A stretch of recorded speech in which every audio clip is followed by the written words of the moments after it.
Google మనకి కొత్తగా nano banana pro అనే ఆప్షన్‌ని ఇచ్చింది. జెమినీ ఏఐకి వెళ్ళి మీరు ఈ నానో బనానా ప్రోని యూజ్ చేసుకోవచ్చు. ఇక్కడ జెమినీ మీద క్లిక్ చేయండి.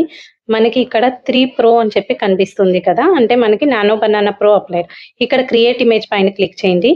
ఇక్కడ ఆస్క్ జెమినీ దగ్గరికి వెళ్లి మీకు కావాల్సిన థంబ్‌నెయిల్ ఏదైతే ప్రాంప్ట్ ఇవ్వండి. థంబ్‌నెయిల్ ఆర్ ఇన్విటేషన్ ఏది కావాలంటే. నేను ఇక్కడ థంబ్‌నెయిల్‌కి రిలేటెడ్ ప్రాంప్ట్ అనేది ఇస్తున్నాను. ఇక్కడ థంబ్‌నెయిల్ క్రియేట్ అయ్యేలోపు నేను నా ఇమేజ్ ఒకటి ఇచ్చి అక్కడ దానితో పాటు నాకు ఆ ఇమేజ్ అనేది కావాలి. ఆ థంబ్‌నెయిల్‌లో అని ఇస్తున్నాను. రీప్లేస్ విత్ థిస్ ఇమేజ్ అని చెప్పి.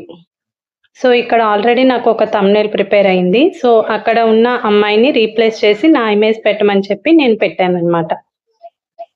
సో, నాకిక్కడ థంబ్‌నెయిల్ అనేది ప్రిపేర్ అయింది. చూడండి ఇక్కడ నా ఇమేజ్‌తో రీప్లేస్ చేసింది. నా ఫేస్ రీప్లేస్ చేసిందనమాట. నేను సేమ్ డ్రెస్ కావాలంటే ప్రాంప్ట్‌లో సేమ్ డ్రెస్ అని చెప్పి చెప్పాలి. నేను ఓన్లీ ఫేస్ మాత్రమే ఇక్కడ నా ఫేస్ ఒక్కటే చేంజ్ అయింది. పైన ఉన్న థంబ్‌నెయిల్‌కి ఇక్కడికి నా ఫేస్ చేంజ్ అయింది. అండ్ మీరు చూస్తే తెలుగు ఫాంట్ అనేది చాలా ఎక్సలెంట్‌గా థంబ్‌నెయిల్ మనకి ఈజీగా అయిపోతుందనమాట. నేనిప్పుడు ఇంకొక ప్రాంప్ట్ ఇన్విటేషన్‌కి రిలేటెడ్ ఇంకొక ప్రాంప్ట్ అనేది ఇచ్చాను. నేనిక్కడ ఇన్విటేషన్ ప్రాంప్ట్ అనేది ఇచ్చి జనరేట్ చేస్తున్నాను. ఇక్కడ చూడండి. నాకు వితిన్ మినిట్‌లో ఇన్విటేషన్ కార్డ్ అనేది కూడా ప్రిపేర్ అయిపోయింది. సో, ఇలాగ ఈ నానో బనానా ప్రోని యూజ్ చేసుకొని మీరు thumbnails, logos and invitations cards అనేవి ఈజీగా ప్రిపేర్ చేసుకోవచ్చు. Thank you everyone.